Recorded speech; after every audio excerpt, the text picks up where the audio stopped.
says the government will prioritize on the challenges facing youth in the country. We have put the issue of the youth top of our agenda.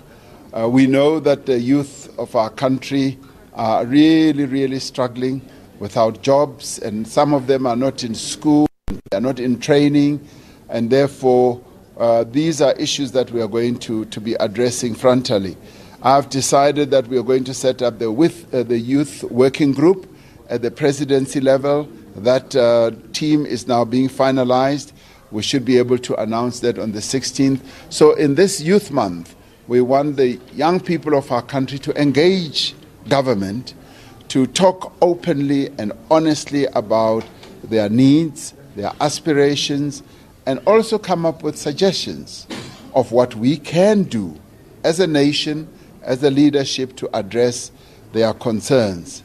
So we don't want it to be a one-way talk process. We want it to be a two-way talk process, and we obviously are going to be remembering their gallant courage of 1976 when they took on the might of the state and won in the end, and led the struggle to ensure that education is well positioned. And we're going to be revamping education as we go on. And the young people of our country, we want them to be well positioned to get jobs. So we're going to be coming up with many initiatives that are going to lead to that. Now, each year in June, as a country commemorate Youth Month as an act of remembrance and celebration of the youth of 1976, who took a bold stand which had a significant impact in the history of South Africa. We are now joined in studio by Sifiso Mtsweni. He's the Chairperson of the National Youth Development Agency. Chairperson, welcome to SABC News. I know that officially you launch the Youth Month on Monday. But perhaps let us just talk about the state of the youth of South Africa as of now. Well, thank you for inviting us here. And indeed, yesterday marked the beginning of the Youth Month.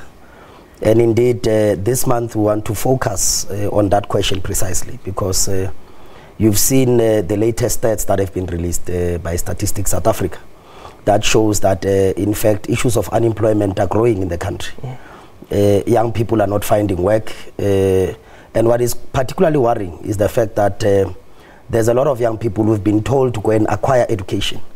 Many have got qualifications, they've got degrees, but they are standing in traffic lights holding placards saying that I'm not finding work. So part of what we need to be doing is to discuss that particular issue and say, how do we deal with it, especially in the context of now some of the progressive policies that have now been passed, the free education policy, which will see a lot of young people going to acquire an education. What then happens after that? But also, I think we will be raising a lot of issues around how do we get young people to be economically empowered? How do we get them to initiate their own businesses and employ other young people? How do we ensure that young people also have recreational facilities where they stay? As you know, many townships, there's no enough recreational facilities. In most instances, you'll have a small stadium there, community hall, a small library.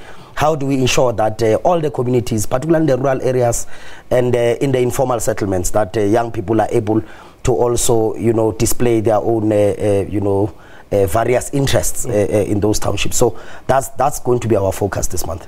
Listening to the president speaking there, it would appear there's something that's going to be announced on June 16, which I think it may come as some form of relief, because I do not think that the NYDA, in its current form and structure, has enough resources to really cater for all the youth of this country. Yeah, well, we sincerely hope that if the president can come and say there's increased funding for the NYDA, would be very happy. But I think one of the things that he mentions is that every year we have a presidential working group on youth, where we call all young people to come and have a conversation with the president and say, this is how we think challenges of young people must be resolved.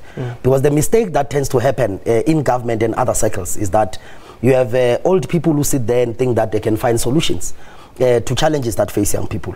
The challenges that faced young people in the past and those that face young people today are different. And history is littered with instances where young people actually become their own liberators.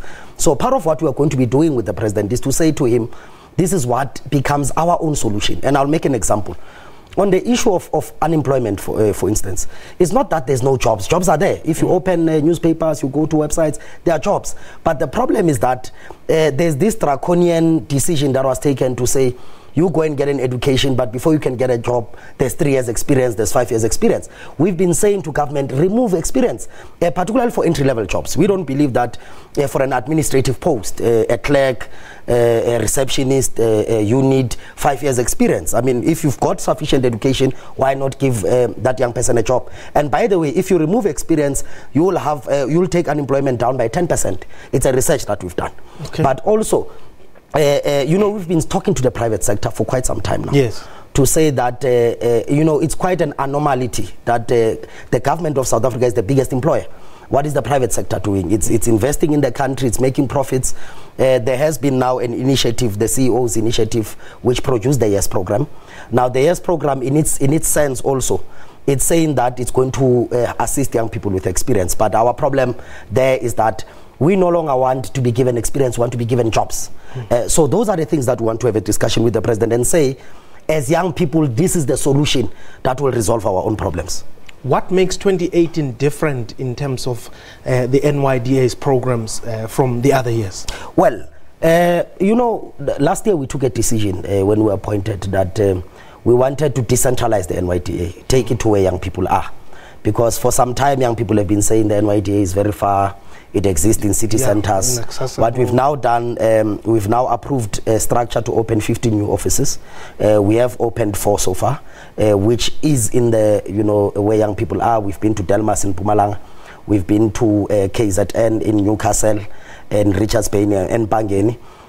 We've now opened offices in George in the Western Cape. We'll be opening now. Our focus will be in Limpopo for this youth month. Okay. We'll be visiting the area that Peter Mugaba passed on. As you know, he passed on in June. Yes. When he passed on. So we'll be honoring Peter Mugaba. Okay. But we'll be having a lot of programs in Limpopo.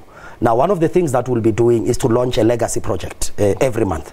So what we'll be doing is to open a fully fledged youth center that will say to government, this is what we call a youth center. So a youth center will have, you know, recreational facilities, indoor swimming pool, it will have a tennis center, it will have a library, it will have a radio station, so that young people are able to enter that center and be able to get... It's a one-stop... Yeah, it's a one-stop shop. So we'll also have information centers there where jobs are available. We'll employ jobs officers there that will assist young people to write CVs and so on and so forth, and in order for them to find work wherever they can find it. I hope that after Monday, let's have more time to come and unpack that program. We don't want to give it before it is made public, of course. No problem. See you on Monday. Thank you very much. Thank you. Thank you. Well, that was the chairperson of the NYDA, the Sifiso Mtsweni. Now, disgruntled Free State ANC members say they will exhaust all internal ANC avenues in trying to resolve issue around the recently held provincial conference before going to court. These members say they want those who gave a go-ahead for the conference to be charged.